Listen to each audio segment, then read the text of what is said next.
ড্রামার শুরুতেই আমরা ইউএ গ্রুপের বিল্ডিং দেখতে পাই, যেখানে আমরা আমাদের এই ড্রামার ফিমেল লিড ইয়াকশিকে দেখতে পাই। সে কথা বলতে পারে না আর সে হাঁটছিল।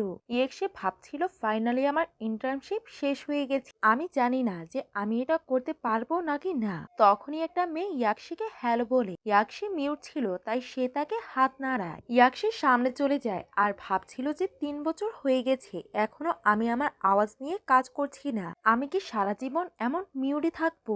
তখনই সে একটা বিড়ালের আওয়াজ শুনতে পায় আর ওইটাকে দেখার জন্য ওইটার কাছে যেতে লাগে। সে উপরে উঠে এটাকে দেখছিল, তখনই এখান দিয়ে আমাদের এই ড্রামার মেন লিড যেতে লাগে। তার নাম ছিল কিংজে আর সে এই গ্রুপের প্রেসিডেন্ট। সে কারোর সাথে কলে কথা বলছিল। যখনই সে কলটাকে রাখে তখনই সে ইয়াকশিকে দেখতে পায় আর তাকে জিজ্ঞাসা করে, তুমি কে আর তুমি এইখানে কি করছো? ইয়াকশি ভয় পেয়ে পেছনে তাকায় আর তার পা মচকে যায় আর সে ইউনজের উপরে পড়ে আর তাদের মাঝখানে অ্যাক্সিডেন্টাল কিস হয়ে যায়। তখনই একটা মেয়ে দূর থেকে তাদের দুজনকে দেখে আর এই মেয়ের নাম ছিল লিলি। সে ছিল ইয়াকশির রুমমেট। ইয়াকশি সাইন ল্যাঙ্গুয়েজে তাকে সরি বলে। ইউনজে এটা দেখে বুঝতে পারে যে সে কথা বলতে পারে না, তাই সে নিজেই সরি বলে আরো বলে এটাতে আমারই দোষ ছিল। তখনই ওইখানে লিলি আসে আর বলে তাকে ক্ষমা করে দিন, সে আমার ফ্রেন্ড, কারণ তার এটা বাই মিস্টেক হয়ে গেছে। ইউনজে তাদের দুজনকেই কিছু বলে না আর সে ওইখান থেকে চলে যায়। তখন লিলি ইয়াকশিকে বলে, তুমি কি জানো সে কে? সে আমাদের এই কোম্পানির প্রেসিডেন্ট। উনি 10 বছর আগে এই কোম্পানিটাকে শুরু করেছিল আর ওনার 10 বছর লেগেছে এই কোম্পানিটাকে নাম্বার ওয়ানে আনতে। ওনার বয়সও বেশি না, ওনার বয়স মাত্র 20 বছর আর ওনার পিছনে অনেকগুলো মেয়ে পড়ে আছে, কিন্তু তুমি শুধু একমাত্র মেয়ে যে সারাদিন নিজের কাজের মধ্যেই বিজি থাকো। এই জন্যই তুমি ওনার পার্সোনালিটির ব্যাপারে কিছুই জানো না। শেষে তার ফ্রেন্ডের কথাগুলোকে শুনছিল আর মাথা নাড়িয়ে উত্তর দেয়, কিন্তু লিলি বারবার প্রেসিডেন্টের প্রশংসা করছিল। তখন ইয়াকশি তাকে হতে উত্তর দেয়। এটা দেখে লিলি অবাক হয়ে যায় আর বলে, তুমি কি এখনই কথা বললে? ইয়াকশি আরেকবার ট্রাই করে আর সে আবারও কথা বলতে পারে। পরের দিন সকালে ইয়াকশির ঘুম ভাঙে আর সে উঠেই কথা বলার চেষ্টা করে, কিন্তু সে কথা বলতে পারছিল না। ইয়াকশি ভাবে নিশ্চয়ই আমার এটা স্বপ্ন হবে, কিন্তু সে নোটিস করে যে তার ঠোঁটের মধ্যে এখনো একটা চিহ্ন আছে রাত্রের কিসের। তখন সে রিয়েলাইজ করে এসব কিছু স্বপ্ন না, এসব কিছু সত্যিই ছিল। পরের দিনে সে তার ডাক্তারকে দেখাতে যায় আর সে মোবাইলে টাইপ করে ডাক্তারকে তার সিচুয়েশনের ব্যাপারে বলছিল।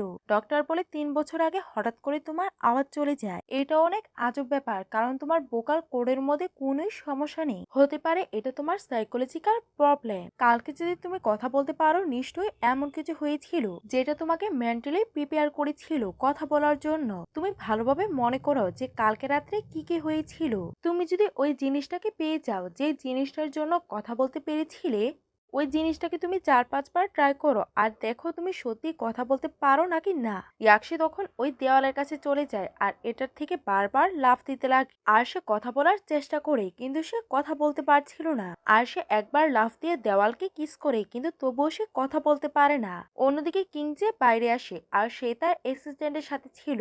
অ্যাসিস্ট্যান্ট জিজ্ঞাসা করে আপনার ঠোঁটের মধ্যে কি হয়েছে, কিন্তু কিংজে তাকে কোনো উত্তরই দেয় না। অ্যাসিস্ট্যান্ট ইউনশিকে দেখতে পায় আর বলে সে কি পাগল হয়ে গেছে কাজের সময়ে। ইউনজে বলে, তুমি কি তাকে চিনো? অ্যাসিস্ট্যান্ট বলে, হ্যাঁ, সে একজন ইন্টার্ন, কিন্তু সে কথা বলতে পারে না। সে তার কাজের মধ্যে অনেক বেশি ভালো আর দেখতেও অনেক সুন্দরী, কিন্তু আমার তার উপরে দয়া হয় কারণ সে কথা বলতে পারে না। আর এসব কিছু আমাকে কোম্পানির গসিপ গ্রুপ বলেছে। ইউনজে ওইখান থেকে যাচ্ছিল। ইয়াকশি যখন তাকে দেখে তখন সে তার সামনে গিয়ে দাঁড়ায় আর তার পথ আটকায় আর মোবাইলে টাইপ করে বলে, আমি কি আপনার একটু সময় নিতে পারবো?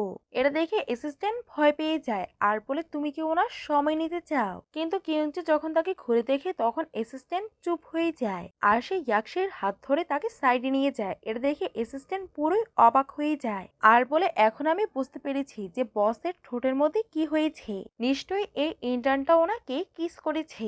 অ্যাসিস্ট্যান্ট তাড়াতাড়ি করে তাদের একটা ছবি তুলে ওইখান থেকে চলে যায়। কিংজি ইয়াকশিকে জিজ্ঞাসা করে, বলো তোমার আমাকে দিয়ে কি কাজ? ইয়াকশি তার মোবাইলের মধ্যে তাড়াতাড়ি করে এটা টাইপ করে যে, কালকে রাত্রে আপনি যেভাবে আমাকে ক্যাচ করেছিলেন এভাবে আরেকবার করতে পারবেন? এটা শুনে ইউনজে তাড়াতাড়ি করে ওইখান থেকে যেতে লাগে। ইয়াকশি তাড়াতাড়ি করে তাকে থামায়। ইউনজে বলে, এত ফালতু কাজ করার জন্য আমার কাছে কোনো সময় নেই, তুমি তোমার গেম খেলার জন্য অন্য কাউকে বেছে নাও। ইউনজে ভাবে কোনো সমস্যা নেই, এটা একবার হবে। আর সে তাকে ক্যাচ করার জন্য দাঁড়িয়েছে আর ইয়ন কালকের রাতের মতো ট্রাই করে। সে ঝাঁপ দেয় আর সে তাকে ধরে ফেলে। আর সে কথা বলার চেষ্টা করে কিন্তু তার আওয়াজ আসছিল না। আর সে ভাবতে লাগে আমরা তো আগেরবার এখানেই ছিলাম, কালকে রাতে তো আমি কথা বলতে পেরেছিলাম কিন্তু এখন পারছি না। আমাকে এটা অ্যাকসেপ্ট করে নেওয়ার দরকার যে আমি আর কোনোদিনও কথা বলতে পারবো না। আর তাকে এইভাবে ইমোশনাল হতে দেখে মিস্টার ইউ অনেক বেশি চিন্তিত হয়ে পড়ে আর জিজ্ঞাসা করে তোমার কি হয়েছে। সে তো তাকে কিছু বলতেই পারছিল না, তাই সে তাকে ধন্যবাদ বলে দেয়। ইউ বলে আমার কোনো কথা থেকে তুমি কষ্ট পেয়েছো, কিন্তু সে তার কোনো কথা না শুনেই ভাবতে লাগে যে আমার আওয়াজটা কেন আসলো না আর ওইখান থেকে যেতে লাগে। কিন্তু ইউ তো কিছু বুঝতেই পারছিল না যে তার কি হয়েছে আর সে কান্না কেন করছে। পরের দিনে সে বসে কান্না করছিল। ইউ তার পিছনে যায় আর তার কান্নাগুলোকে পরিষ্কার করতে বলে, কিন্তু সে তো বাচ্চাদের মতোই কান্না করছিল। ইউ ভাবে তার হয়তো কাজের মধ্যে সমস্যা হচ্ছে, তাই সে তাকে বলে আমি তোমাকে প্রমিস করছি যে আমি তোমার কাজটা সহজ করে দিব আর আমি তোমাকে হলিডেতেও পাঠাবো, কিন্তু তোমাকে এভাবে কান্না করা একদমই উচিত না। তখন সে তাকে মেসেজ করে বলে আপনাকে আমার জন্য চিন্তা করার দরকার নেই, আমি আমার পার্সোনাল সমস্যার জন্যই কান্না করছি। তখন মিস্টার ইউ তার নাম্বারটাকে সেভ করে নেয় আর তাকে বলে তোমার যদি কোনো সমস্যা হয় তাহলে তুমি আমার সাথে যোগাযোগ করতে পারো। আর সে তার জন্য অনেক বেশি চিন্তিত ছিল আর ফ্যামিলির তো এখনো ভাবছিল যে কি সেম টু সেম হয়নি, যার কারণে সে কথা বলতে পারছে না। হয়তো এটা রাতের বেলা ছিল এর জন্য সে কথা বলতে পারছিল আর এখন দিনের বেলা তাই হয়তো পারছে না। তখনই তার হঠাৎ করে মাথায় কিছু ক্লিক হয় যে আগের দিন রাতে তো আমাদের অ্যাক্সিডেন্টলি কিস হয়েছিল। আর সে আবারও মিস্টার ইউর জন্য ওয়েট করতে লাগে। যখনই ইউ অফিস থেকে বাইরে আসে সে তার সামনে গিয়ে দাঁড়িয়ে যায় আর সে তাকে মেসেজ করে বলে আমার তোমার সাথে কিছু কাজ আছে। ইউ বলে আমি অলরেডি তোমাকে সময় দিয়ে দিয়েছি। ইয়াক সে বুঝতে পারছিল না এখন সে কি করবে আর তার ব্যাপারটা তাকে কিভাবে বুঝাবে।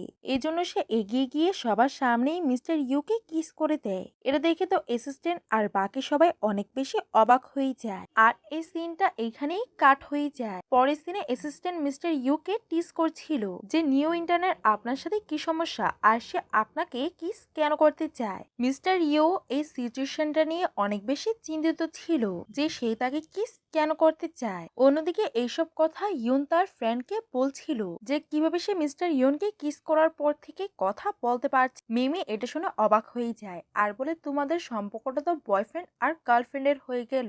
অন্যদিকে মিস্টার ইউর অ্যাসিস্ট্যান্ট এটা বলে। এটা শুনে মিস্টার ইউ অবাক হয়ে যায়। মিস্টার ইউ বলে আমি তো তাকে চিনিও না আর আমি তাকে আমার গার্লফ্রেন্ড কিভাবেই বা বলবো। অ্যাসিস্ট্যান্ট বলে আপনি মিথ্যে কথা বলবেন না আর সে কিভাবে কান্না করছিল আপনাকে কিস করার পরে। অন্যদিকে মিমিও তাকে এই ব্যাপারে জিজ্ঞাসা করে যে তুমি কান্না কেন করছিলে। ইউ বলে আমি প্যানিক হয়ে গেছিলাম। মিনি বলে আমি অনেক ভালো করেই জানি যে এটা তোমার ট্রিক যাতে মিস্টার ইউ তোমাকে কিছুই না বলে। আর আমার তো এমন মনে হচ্ছে যে মিস্টার ইউ তোমাকে পছন্দ করে, এজন্যই সে তোমাকে নিজের থেকে দূর করেনি, কারণ সে বুঝতে পেরেছিল যে সবাই তোমাদেরকে যদি সে তোমাকে পুশ করতো তাহলে তোমার জন্যই সমস্যা হতে পারত। অন্যদিকে অ্যাসিস্ট্যান্টও তাকে এই ব্যাপারেই জিজ্ঞাসা করে যে আপনি যদি তার বয়ফ্রেন্ড না হন তাহলে আপনি তাকে আপনার থেকে দূর কেন করলেন না। ইউ বলে আমি কিভাবেই বা তাকে আমার থেকে দূর করতাম, সে কত ছোট।